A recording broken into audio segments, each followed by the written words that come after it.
Hi, it's Caleb with Terrytown RV. I'm here at a 2023 Jayco Whitehawk 26FK, and we're going to do an orientation.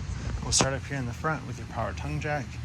So this switch on the bottom here is going to be your light switch. So if you're trying to hook up in the dark, that's going to make that a lot easier and allow you to see everything. Then you have your up and your down for the jack, so you can hook it on from your vehicle. If this were to fail for any reason, you can remove this rubber cap. There's a little nut inside that you can turn to manually run the jack. There's a crank for that inside that you can use. Behind that, you have two 30-pound propane tanks with the regulator in the middle here. Just point this towards the tank you're using. Once one tank goes empty, you'll flip that to point towards the other tank. Behind that is your location for your battery. You can fit up to 2 batteries here. You would need a double battery box just to ensure that those fit there, but you can fit up to 2. And right here you have a solar plug-in for a portable solar panel. So if you have a portable solar panel, you plug it in there and that'll trickle charge your batteries. Come around here to the off-door side.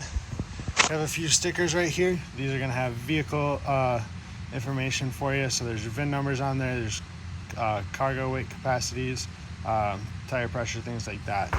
So you have that for reference. Below that, you'll see on your side marker light here, there's this extra plastic piece. That's prep for a Furrion side view camera. And you're going to have the same thing on the door side, so that you can have cameras that point down the side of your trailer as you're going down the road. Helps kind of eliminate your blind spot a little bit and just makes driving a little bit more comfortable for you. But that's just prep for that right now, so you'll see that on the other side. There's also a location on the rear of the trailer that is prep for a backup camera. Same part of the Furrion system, so you'll see that mount once we get to the back. Open up this here, and see you have the pass-through storage. Right here is your battery disconnect. So if you shut this to the off position, or turn it to the off position, you can take that key out. That's going to shut all 12-volt off to the unit.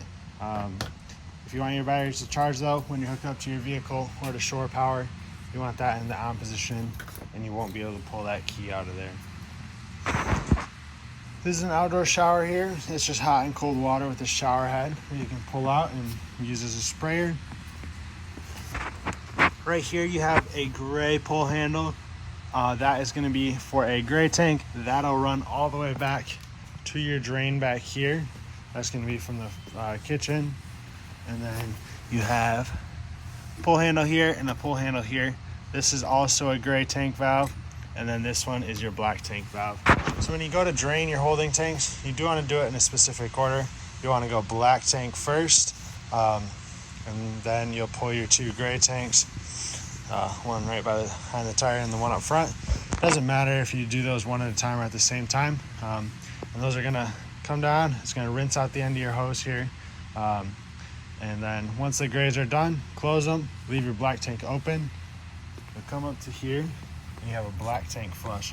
You'll hook your hose up to that, turn it on, and that's going to spray into your black tank. You'll have to rinse it out and get rid of any waste that's left in there and help clean off your sensors. It's not going to do a perfect job, but it'll get it a lot cleaner than if you were to not use it. So run water through there for 5 or 10 minutes, then you can shut your water off there. Close your slide valve, put your sewer cap on, you're all set. Then you can take your sewer hose and store it in your bumper. If you squeeze that cap there, you can slide it in there. That way you're storing it out of the way of all your other stuff, since they get pretty gross. And that cap just pops back on there. Over here you do also have your city water connection. So if you're full hookup camping, you'll hook your water up to that and turn it on. That's going to be what creates your water pressure for you.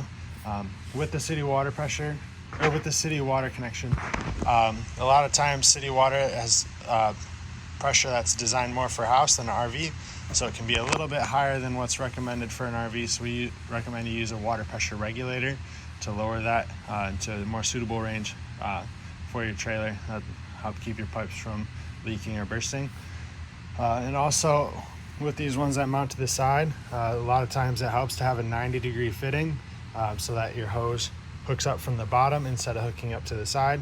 A lot of times when you hook up to the side, your hose will tend to kink, and that'll either stop your water pressure or lower it a little bit. You have your 50 amp power cord here as well. It's a standard twist lock cord with a 90-degree handle on it. With that, we do recommend you use a 50 amp surge guard. That's going to help protect the electronics on your unit, especially with the RV industry becoming more technology dependent. If there were a power surge, that's going to wipe out most of the technology on here, and you won't be able to use much of it. So the surge guard is going to help protect you from that. It's a lot cheaper to replace the surge guard if you had to, than diagnose and replace your wiring and stuff inside. You do also have input for cable and satellite right here. So if you're staying somewhere that has cable hookup, or if you have a portable satellite dish, that's where you'll hook your coax up to. And you'll notice up on your slide outs here, on both slides, there's these little tabs that you'll notice in the corner of each slide out. That is prep for slide out toppers, which are just like basically they're awnings that roll out with your slide out as that comes out. They're super beneficial to have. They help protect the roof up there and keep debris and stuff from falling in there. And then when you go to close your slide, that debris gets caught and it could tear your slide out roof. So that slide out topper helps to prevent that.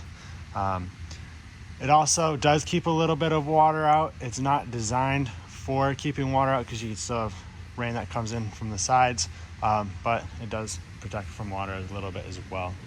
On the back here, you have your spare tire with the cover. Up top is that Furrion backup camera mount I mentioned earlier. You have ladder access to the roof. Your roof is fully walkable. We recommend you get up there once a year to look for any cracks or holes or gaps in your seals, and then use self-leveling lap sealant to patch those up if need be. Also, with the rubber roof up here, we recommend you treat that with a rubber roof cleaner and conditioner. So basically, you go up there, you spray it on, you'll scrub it in, rinse it off, and that's going to keep your roof from drying out. It's also just going to keep it clean, and that'll just help give you a longer life for your roof there. And just below your ladder, you'll notice there's a low point drain sticker. There are two lines that come down, the red and the blue. Those are your low point drains. It's the lowest point of water in the water system. You'll use those for winterization. Open them up, it's going to drain the water out of your lines. Then you can close them and run antifreeze through the system. Come around to the door side here. You have power awning, 2 outdoor speakers. You have the J-port set up here. There's a griddle for it in the passenger storage, and then you'll hook that up to your LP line, which also will go down to your LP quick connect here, which is tied into the propane system. Stairs in the back are just your standard fold up, and then they'll slide underneath, and that's how they're gonna ride. You have solid steps for your main entry door. You have a location for a TV outside, and your connections for it, and 110 outlets. For the solid steps here, these are just gonna flip up into your door. So you just pick them up, they'll swing up into the doorway here, and they'll lock in place on the left side. So a pull handle to release that. You see it kind of wiggles around right now. Once you close your door over top of it, it's going to pinch this on both sides between the door and the door frame, and that'll secure that in place. And then when you take them back out, simply undo the lock, pull towards you, and you can set that down on the ground. There are these tabs you can pull to adjust the legs as well. That way, if you're at a campsite that's not super level, you can adjust the legs to extend or retract them as needed. That way you can get your stairs to sit level. You want the top piece here to sit as flush as possible to the silver kick plate there. That way, when you close your door, it has as much clearance as possible between the door and the steps so that it can latch. You have a light switch here. That's going to do that blue light underneath. Then right here is your fresh water tank fill, which the drain for that is going to be on the other side. There's a white pull handle, so same style as your gray and black tank handles. You'll pull that and it's a quick water drain. But for filling this, it's just a gravity fill, so you stick your hose in there, turn it on, and that'll start to fill your tank. You'll be able to monitor the level of that on your J-Command system inside. And then once it's full, you turn your water pump on, and that'll create your water pressure for you. This vent here is for the back side of your refrigerator. If you ever needed to access the wiring or anything, you can give these tabs here a quarter turn to the right or the left, and you have access to that back there. Otherwise, you shouldn't need to mess with anything there. It just vents the gas fumes outside if you run it on propane. And then you have your furnace exhaust below that. So this is going to blow hot air when you're running your furnace. So you want to be sure you don't block it or touch it, put anything in front of it that could burn your mouth.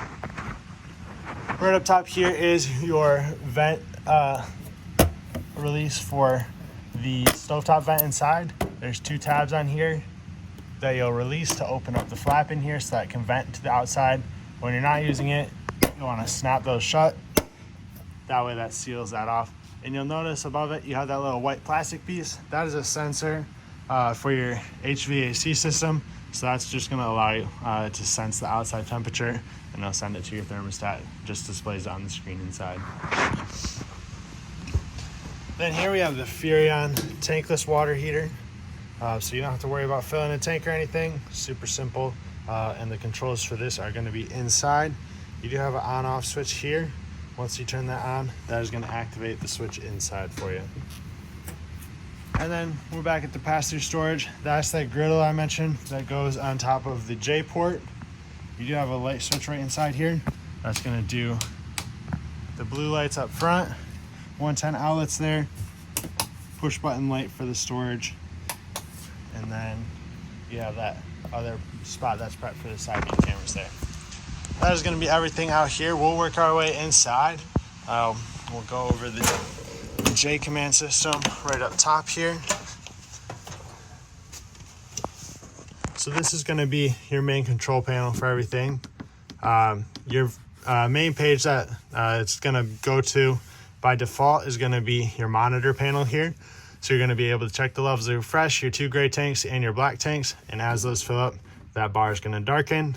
If we hit this top button on the left here, that's going to take us to our next page, which is your water. So you can turn your water pump on and off. Your water heater on here is actually going to go through this control up top, and your on-off switches are on the right. If we go to motors, you can do your awning, stabilizer jacks in the front, stabilizer jacks in the rear, slide out 1 and slide out 2. Slide out 1 is going to be your main side here. Slide out 2 will be the bedroom side. And as you can see, this is what it's going to look like with your slide outs fully retracted. So we will click through here. We'll select to slide 1, we'll hit extend, and it'll hold that down until the slide out is fully extended. This is a rack and pinion style slide out, so it's going to make a clicking noise once it's fully extended, and when it's fully retracted, that's going to be your indicator to take your finger off the button. So we'll hear that in a couple seconds. Oops.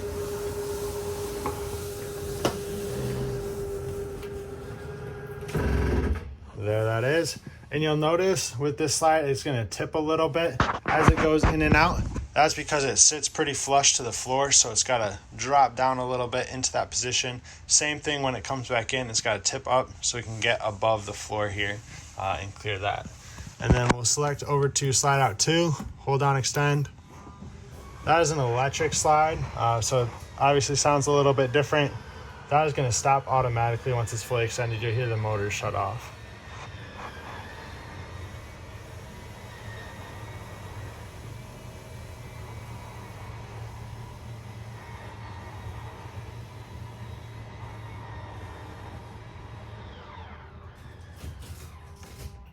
All right, and that is fully extended there. Our next page is going to be your AC. So if you go through mode here, we can click the fan, furnace, cool on auto, cool, and off. And then if you hit select, or once you turn it on, you'll be able to change and set your temperatures there. The last page here is going to be your settings. So you can see that first one that's highlighted is pair device. If you get the J-Command app, you'll be able to run everything that's on here from your phone, and you can be just around the unit running that. which is super handy, so you don't have to come up here. You can be wherever you're at around the trailer. If you're out at the campfire, you can turn some lights on, get back inside, things like that. If we select, you can go through, change your temperature units, and that's just what software is on there at the bottom. And then back to the main tank page. At the bottom, you have a couple switches as well.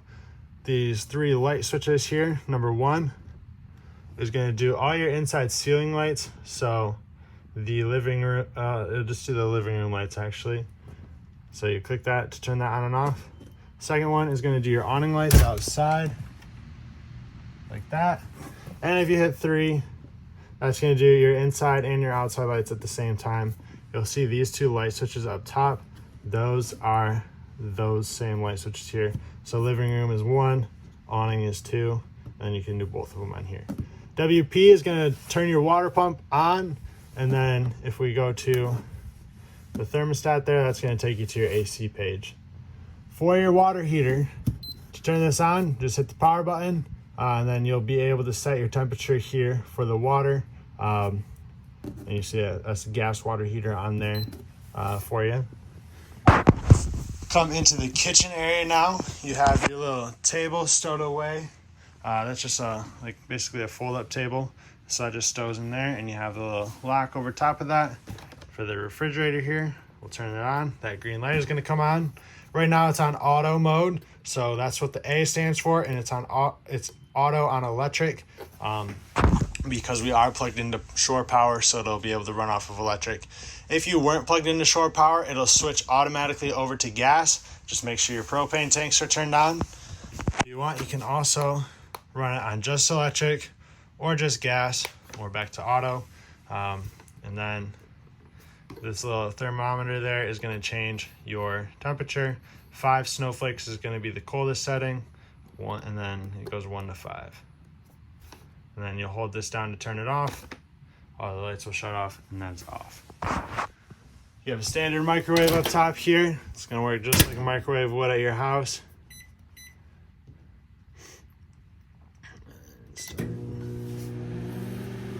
Nice and easy like that. You have fan and light for above the stove. You have the glass cover here that folds up to the back, creates an extra backsplash back there for you. And to light your stovetop, you'll turn it to the flame icon. You turn your igniter to the right until your burner is lit. Propane's not turned on right now because those tanks aren't filled yet. But you'll rotate that to the right and spark it until your burner is lit. Same goes for all your burners here. And then on the right is your control for the oven. For the oven, you do have to light a pilot light first. That's what that flame icon is. And you'll push and hold this in while you turn your igniter. Once your pilot light is lit, you release that and you can set your temperature. Then you have a light switch on the right here. If you flip this into the up position, it's going to do just your lights on the controls. If you do down, it does the lights there as well as your oven light. And you can fold this cover back for when you're going down the road. It's got rubber tabs on either side that are going to hold that in place. And you have a spot for cutlery in the back. You have a lot of counter space up front here with the sink in the middle. Your keys are here on your faucet. You have 2 Bauer keys. Those are going to be your main entry door keys and compartments. So everything is key to like on here with the exception of the outdoor shower. So these black keys are what go to the outdoor shower. Silver keys do everything else. You have a charging station there. There's another one here. It's got a wireless charger on top. They both do. So you can just set your phone on top there. And sometimes you have to position it just right for it to start to charge. There it goes. And then if you push this down, that's going to release that. And you can pull that up to the counter, and you have 2 110 outlets and USB chargers there. When you release this, you'll just push the red tab, let that slide in. You want this to slide in slowly though. A lot of times if you let that drop, the spring mechanism here for the cover can get damaged, and then that piece won't stay flush with the counter. You have the booth here. This does turn into a bed. You can remove the tabletop from the legs, and then you'll take the legs out of the mounts on the bottom. You can just throw them in the storage underneath or just lay them down on the ground And then you'll set your table on these ledges here. There's one in each corner. You'll take your rear cushions here, set that on top to fill in the gap in the middle. Then you have the theater seats here. Pull handle to recline that out. Same thing on this side.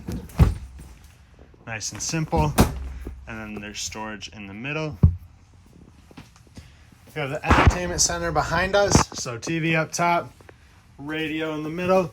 You do have 2 speaker zones on this radio. There's zone 1 and zone 2. So zone 1 is going to be your inside speakers. Zone 2 will be your outside speakers. See if we can get any channels inside our warehouse here. There we go. So zone 1, just shut that off. It turns red. That turned off the inside speakers. Zone 2 is the speakers outside. And once again, they turn red once they are off. And then this is Bluetooth compatible. So you can pair your phone up to it. If you hit the power button once, that mutes it. If you hold it down, that shuts it off. And below here, you do have your fireplace. So power that up. You have a little touchpad here. So power on the right. Then you can change your flame colors. You can turn your heat on. Set a timer for how long that's on. Change your rock colors there. And then this is going to raise and lower your temperature. So that goes up by increments of 2.